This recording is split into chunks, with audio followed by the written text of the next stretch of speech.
Salamat po. Opo po kayo.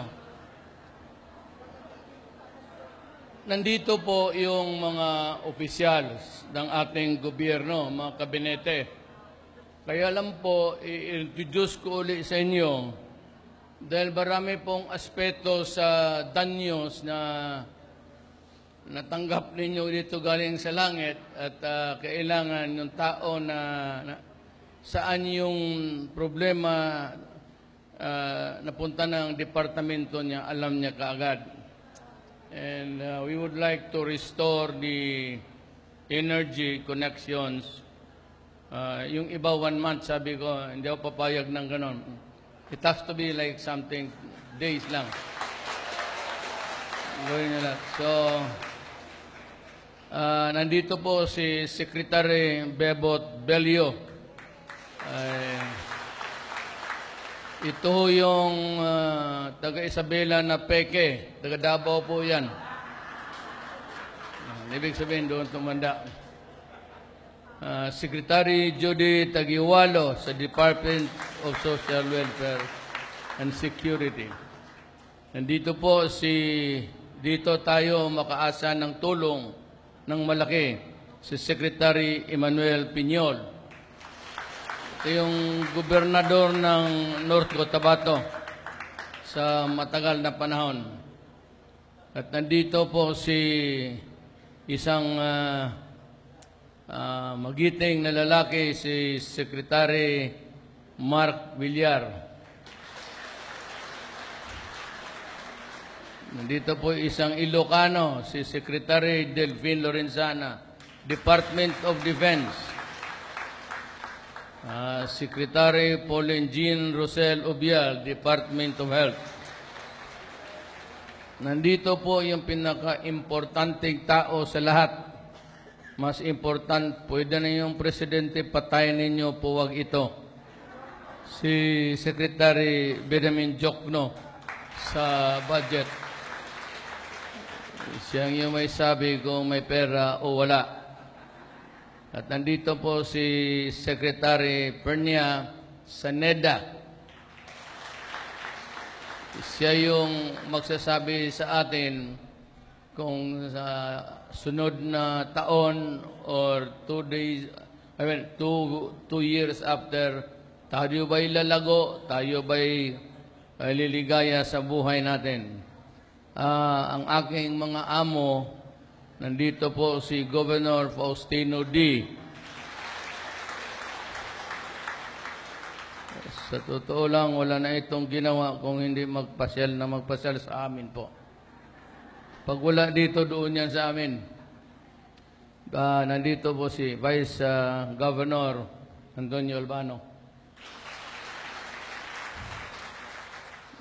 Mayor Evelyn Diaz ng Iligan. Ma'am. Congressman Rodolfo Albano ng 1st District. Si Rodito po isang peking Dabawenyo. Dito talaga. Mga kababayan ko, kaibigan kami, congressman rin ako noon. Tsaka yung mga asawa nila. Marami ho akong halos lahat. Ilocano. Mga kababayan, ganito yan. Alam ko malawak ang danyos natin dito sa inyong lugar. Itong gagong lawin na ito, dumating naman dito at maraming sinira. We could have given you more, but for the reason that hindi na ganun karami ang ating pera. Alam mo, bakit po pumasok ako dito sa gobyerno midterm? Ibig sabihin ho, itong taon na ito, hindi ako ang gumawa ng budget, kundi yun si Aquino yung pinalitan ko. Ang budget ho kasi from January to December. Piniprepare yan in the previous year. Yung unang taon, in-implement dito, kasali na ako. Dalawa kaming nag-implement. At yung kalahating taon akin, wala na akong masyadong pera. Ubos na. Ang akin na lang is pang-manage na lang, pang-tawid na lang hanggang Disyembre. Meron tayong pera. Pero ang batas nagsabi po na kailangan ng budget yan. Wala na akong budget, magdi-Disyembre na eh. Kaya yung ano yung naiwan, MOOE, yung pang-sweldo na lang at pang-maintain, pang-linis, pang-ano niyan. Pero wala nang capital outlay na bibili ako tapos, pero meron tayong calamity funds na ganito. But I could have given you more kasi ganito ho. Pumunta ako ng China at napakabait nila. Nag-usap kami. Sinabi ko, ang punta ko dito, hindi ako makipag-away. Alam ko may problema tayong dalawang bansa dahil dyan sa China Sea na inangkin ninyo na inyo lahat. Kami naman ho'y nanalo at sinabi naman na sa Pilipinas yan. But anyway, ang problema, ang sabi niya, amin talaga itong historically at hindi kami bibigay dito. Sabi ko, mas lalo na kami kasi kami ang nanalo sa korte. Kaya lang, sabi niya, ano ang pramo mo? Sabi ko, hindi ako makipag-away. Kasi wala akong nakitang magandang solusyon kung patayan. Modern times na yon, living past, ika nga sa libro. Iwasan na muna natin yung gulo. Sabi niya na, we can resolve this case peacefully. Na walang away, walang dugo, and it will take time. Okay lang, sabi ko. Basta, balang araw, we will continue to talk. And one day, in the future, pag-usapan talaga natin. Hindi naman pwede na hayaan na lang natin itong nakabitay. Sabi ko, ito yung award namin. Ang usapan natin balang araw, hindi po tayo lalabas sa dokumentong ito. Sang-ayon na kami po ay nanalo dyan sa pagmamayari ng Red China. Pero I will not insist now. I will not impose now. I will not go to war now. I will not waste the life of my soldiers.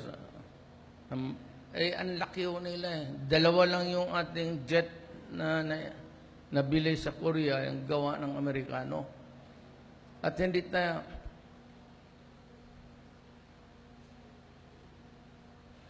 hindi ko taga malaman ni yung mga rocket na nasa ilalim ng pako ng eroplano, yung hindi tayo pinagbibilihan. Sinasabi nila, pag ako ay nagbubuga dito sa media, sabi nila, meron, bibigyan ka. Hanggang isang taon na lang, matmatan mo naman ng mga militar. Gano'n na sinasabi nila, nasaan? Ako naman nagtataka kung ano talaga ang intensyon ng Amerika. Basta yun ang sinabi. Pero hindi ko maintindihan. Kaya sabi ko, huwag na tayo wala rin tayong armas. Dadalawang eroplano. Nakaharap sa atin sa China. Yung lupa nila doon may 3,000 MiG. Pinakabago sa kanila. Yung atin, dalawang E-50, walang rockets. Paano ako makipaghira? In 5 minutes, maabot nila ang Manila. Sa aeroplano nila. Ang atin, baka pag take off pa lang, dyan na lang siya. Hindi na angat kasi sumabog na. Gusto natin kasing lakas sa kanila. Ang problema, hindi binigay sa atin sa Diyos yan. Una-una yung kaikot natin, Malaysia, Indonesia, at Brunei, may oil. Kung may oil lang sana tayo, mayaman tayo. Yung pangailangan natin, may bili natin lahat.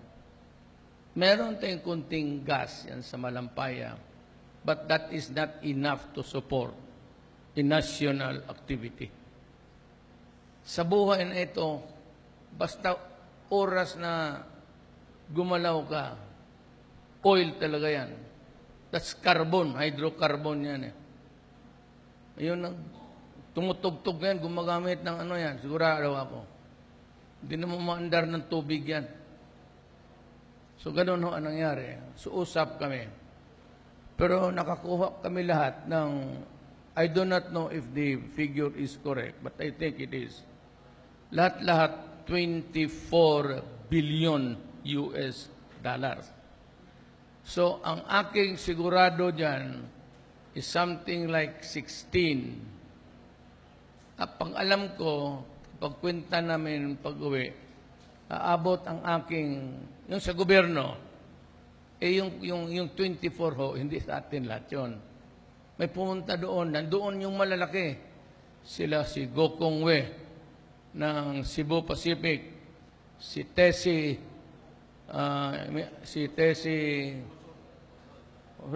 nandoon din sila. Naghiraman kami, pinagbigyan kami hanggang 24 billion. Yung aking 16 po, that is something sa kwenta-kwenta namin. Aabot yan ng almost more than ₱500 billion. Kaya ay inaasahan ko next year na hindi naman kaagad naliligaya, nalalago ang buhay natin. Pero next year, kung dadating yung pera na yan, ang trust kasi ng gobyerno ko is, ang first, education. Second is agriculture. Third is health. So yan magkasunod. Ang military nga pati police, di bomba na lang. Huwag na masyado yung malalaman. Kasi wala naman tayong kalaban. So yan nga ang distribution ng pera na we expect to receive by next year. Masiguro ninyo, nang una talagang beneficiary dyan, ang agriculture. Merong kayong malaki dyan. Kaya yan ang unang problema natin sa bayan, agriculture. Pati yung panggamot. Po dito sa panggamot, mayroon ho akong order na lahat ng kikitain ng PAGCOR, doon ho igastos sa mga resita-resita. Ayaw ko lang kung dumating na dito kung magkano, but we have to revive the butikan ng bayan. Doon na ninyo kunin yung medisina ninyo. Yung talagang pupuntang ospital, tapos sabihin, ito ang resita, wala kang pera. You just prove to me. Huwag lang ninyong akong magsinungaling sa akin. Anything, sa police, sa military, huwag ninyo akong bulahin. Sabihin lang ninyo kung ano ang totoo at ako na ang mag-process sa utak ko kung may gawin ako o wala. Just do not lie to me. That's the only thing that I ask of you. Hindi pera yan. Magpakatotoo ka lang. Ngayon, sa magaganda, magpakatotoo ka sa pag-ibig mo. Pero dito, saan na yun? Sabi, punta ka ng Isabela, pakilala kita doon, maraming magaganda. Nakita ko doon, wala naman. Diyan, nakita ako kanina. Pang display lang pala ng... But anyway, gano'n, no? Yung mga AIDS, may pera ba tayo ng konti? Just hang on. Yan talagang pampatuwid yan sa gutom ngayon at emergency. But next year, kung paabutin tayo, we'll start on a new budget. And if the money that was promised us would come in, I promise you, ako ho'y, aywan ko kung, ano ba sabi mo, Rudito, dito sa akin? Bulador o totohanan? Totohanan. Kasi, every centavo, papunta talaga sa tao. I can assure you dito sa gobyerno, yung trilyon na yan kung magdating will be used precisely and entirely for the benefit of the Filipino people. Ang maasahan ko sa inyo, maasahan ninyo, walang korupsyon dito. Malinis talaga ng gobyerno. Kayo maglakad, alam mo ganitong gawin ninyo. Be assertive. Pilipino ka, naglalakad ka dyan sa daan, pupunta ka lalabas ka ng probinsya, tapos lalakbay ka, sasakay ka ng eroplano. Kung anong makita mo, kasi sa gobyerno, hindi naman lahat. Pero meron talaga niyang gago, magtanim ng bala, maghingi, sa pagtaksi, mayroong tip, tapos sa taxi, pakyaw. Ito, hindi si pakyaw yung boxer. Sabihin nyo, ganito, Maynila yan, walang metro yan. Sabihin. Pag ginanono kayo, you create an uproar. Magwala ka. Kung pulis taniman mo ng balas, sampalin mo. Totoo. Ako nag-uutos sa inyo.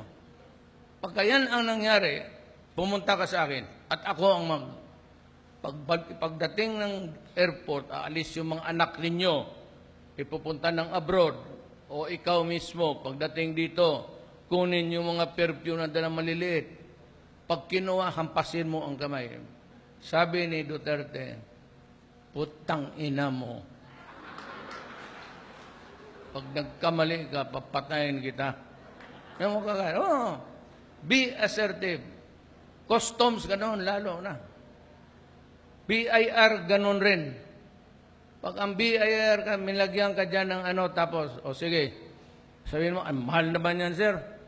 Sige, magbayad ka ng 5,000, yung 3,000 hours. Yung 200 bigay namin sa gobyerno. Pagka ganun kayo ng ganun, papayag kayo ng papayag, putang ina, paano tayo aangat dito? Mag-iwan naman kayo ng tapang ng kunti. Total, araw-araw maraming namamatay. Kung ikaw yun, di pasensya. Pero kailangan matutok. Huwag kayong matakot. Ma-checkpoint. Wala nang checkpoint. Ayaw ko na yan. Wala nang checkpoint sa highway. Kaya na. Walang ginawa yan, kundi maghingi ng maghingi. Hindi ko na, may kapgo. Ito pa, nakikihalo pa yung NPA. NPA ganun, taxis dito, taxis doon. Gago ka ba? Hindi, walang resibo. Basta hingi na lang yan. Matuto kayong magsabi, ako'y Pilipino, putang ina mo, wag mo akong lukuhin sa bayan ko, letse ka. Kaya mo, yan ang turo ng seminar ni Duterte. Totoo, because until and unless ganun ang inyong paradigm, walang mangyari sa buhay na ito. Kung ano lang ang tama, yun ang hingiin mo. Huwag mong sobrahan kasi dyan nagkakaletse. Pupunta ka ng LTO, pupunta ka ng lisensya mulat. Pagdating doon, maghintay ka. Kasi may order ako, 3 days. Huwag ka nang pabalik-balik doon. Bigyan ka lang ng, ito, Pabel. Balik ka, ngayon, Monday, balik ka Wednesday, ganitong oras, alas 3. Nandiyan yung lisensya mo. Pag wala, di sabihin sa iyo kung bakit wala. Ngayon, kung ang rason, hindi mo gusto, punta ka kay Rudito. Alam mo yung cellphone, sabi mo, Rudito, tawagan mo si Mayor. Tawagan niya ako. Karamihan tawag niya, babae ha. Wala namang... Pero takot man ito kay Milen. Tawagan mo ako. Marami namang basa. Nandyan si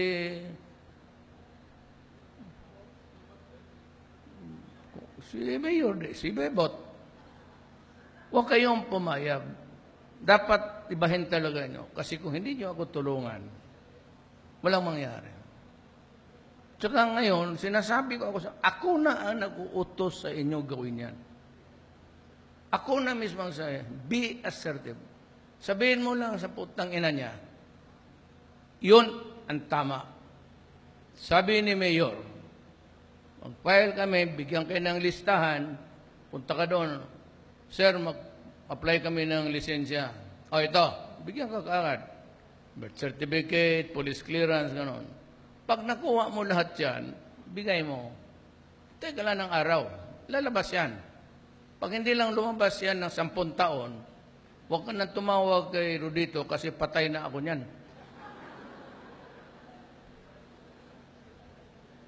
Tawa ka sa akin because lahat sa lahat departamento, National Defense, Defense, Trade and Commerce, Labor kay Bebot, 3 days.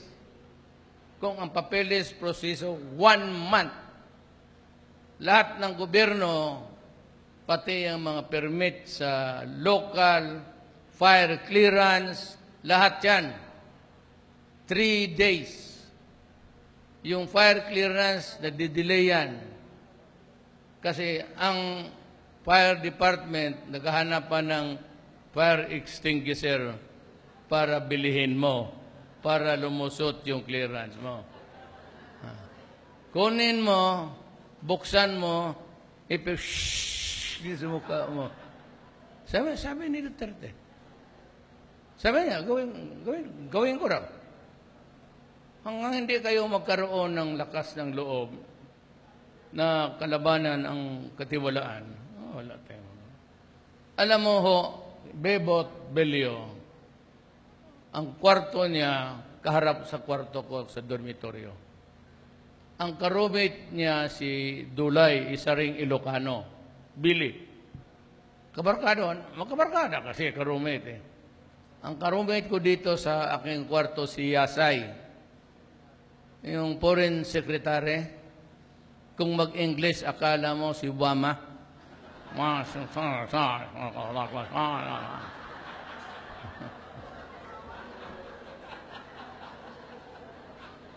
Narinig na niyo si Yasay ang salita? Parang Amerikano ang buang. Pilipino.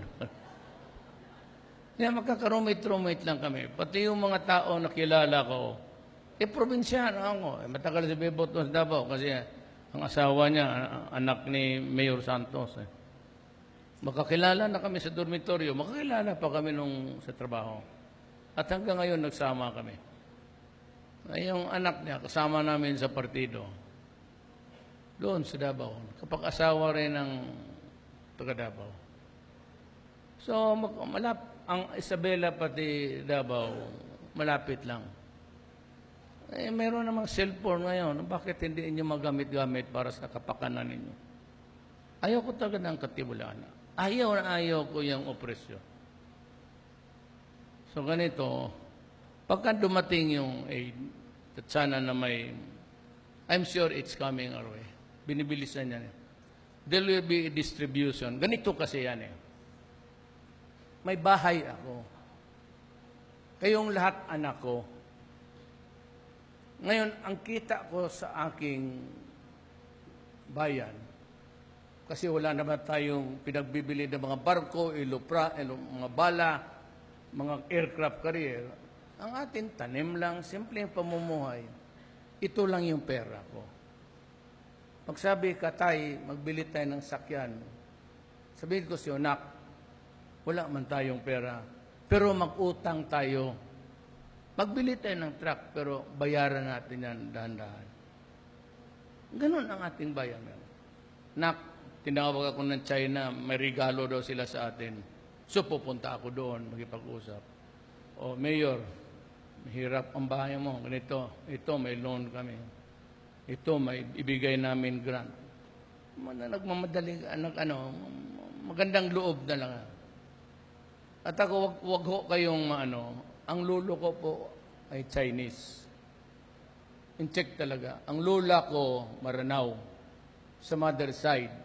Sa father side, Cebuano ako. Kaya pag tinanong ninyo ano ako, sabihin ko Cebuano. Because I trace my lineage from my father. But actually, I have not lived in Cebu. Talagang laking Mindanao ako. So, gano'n. Pakausapin lang, huwag lang tayo mag-gano'n. So, kung mga ganito, nandito kami, tiis-tiisin lang po ninyo. Basta next year, beginning next year, may mga priority tayo. Education, kailangan natin tapos, yung droga, sabihin ko lang sa inyo, dito, walang atrasan to. Walang alibyo ang Pilipinas hanggang yung pinakahuling street poster dito sa Tugigaraw o sa Isabel namatay. Hindi ito matatapos itong ganitong sitwasyon na patayan hanggang ang pinakahuling drug lord patay. Yan lang iiwan ko sa inyo at mapag-isip-isip na yung iba. Sa katagal kong 6 years, talagang matutupad yung pangako ko. Maraming mamamatay niyan. Pero basta ako sabihin ninyo, kung kayo ang tinamaan niyan, kasi gusto ninyong mamatay. Pinagsasabi ko na eh. Hindi ako papayag na itong bayan na ito lulubog. Because I will deprive the next generation of Ilocanos here and the next generation of Visayans and Moro people will be contaminated and a destroyed generation. Kaya papayag na gano'n. Habang presidente. So, hindi na ako magtatagal. Pupunta po ako kay Aimee. Nandito lang yung certification at tawagin ko lang po si provincial government. Dito si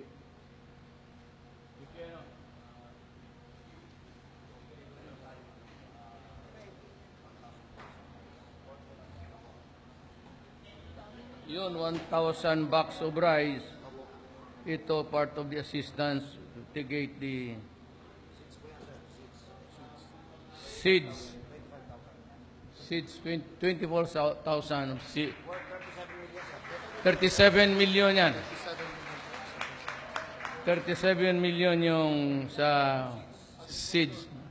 Sa agriculture to lahat. Yung ibang napinsala, kunti-kunti na lang. Pero by next year, I promised you, kayo ang mauna. Kayo ang mauna. Hindi na pa ako magtatagal at marami pa akong lugar na pupuntahan. Maraming salamat po.